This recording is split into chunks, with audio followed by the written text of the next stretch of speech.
Shutter Island 2010. Genius or madness? Imagine being trapped on an island, not just physically, but mentally. A place where nothing is as it seems, where the truth hides behind layers of guilt, trauma, and illusion. That's exactly the ride Shutter Island takes you on. Welcome to Behind the Film Industry, where we dive deeper than the surface to explore cinema's hidden meanings. Today, we're peeling back the twisted layers of Martin Scorsese's 2010 masterpiece, Shutter Island. If you love detailed movie breakdowns, symbolism, and psychological twists, make sure to like, subscribe, and let's begin this journey. Directed by the legendary Martin Scorsese and starring Leonardo DiCaprio, Shutter Island was released in 2010 and is based on the novel by Dennis Lehane.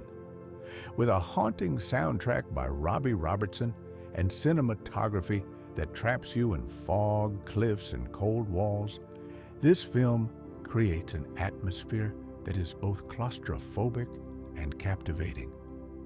DiCaprio plays Teddy Daniels, a U.S. Marshal sent to investigate a missing patient at Ashcliff, a mental institution on a remote island. But what begins as a procedural mystery quickly spirals into a psychological puzzle. The film is known for its layered narrative, unreliable perspective, and philosophical undertones. Teddy Daniels arrives on Shutter Island with his partner Chuck to investigate the disappearance of Rachel Solando, a patient accused of drowning her 3 children. From the start, nothing feels quite right. The doctors are evasive, the staff is tense, and the island itself feels like it's hiding something. The storm that hits the island becomes a metaphor. It cuts Teddy off from the world, mirroring his isolation and internal chaos. As he searches for Rachel, he stumbles upon cryptic notes, strange behavior, and flashbacks from his traumatic past.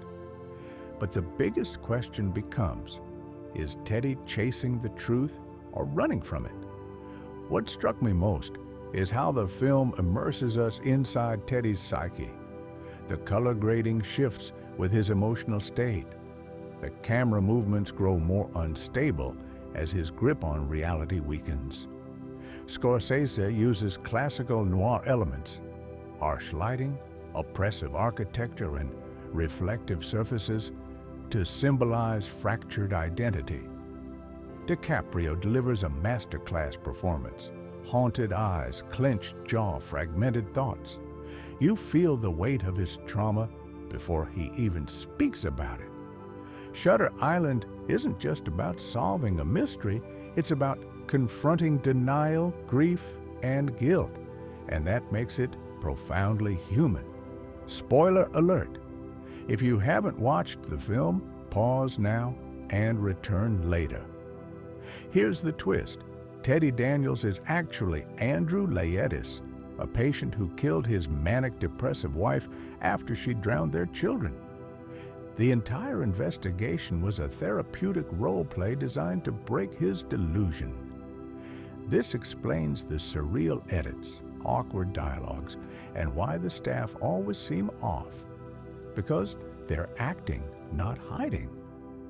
The lighthouse, once a symbol of dark secrets, turns out to be the place of clarity. Even the name Shutter Island is an anagram of truths and lies. And that final line, would you rather live as a monster or die as a good man?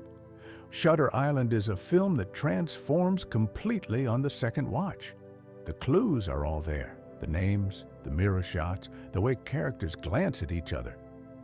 It's a master class in unreliable narration and psychological depth. I give it a 9.5 out of 10, not because it's perfect, but because it dares to be honest about human pain. It doesn't just entertain, it interrogates trauma, mental illness, and the limits of self-deception. If you're a fan of films that challenge your perception and stay with you long after the credits roll, This one is a must-watch. Thanks for staying until the end.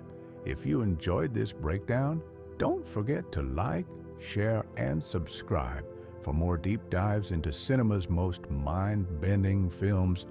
What's your theory about Shutter Island? Drop it in the comments. I read them all. Until next time, keep watching closely.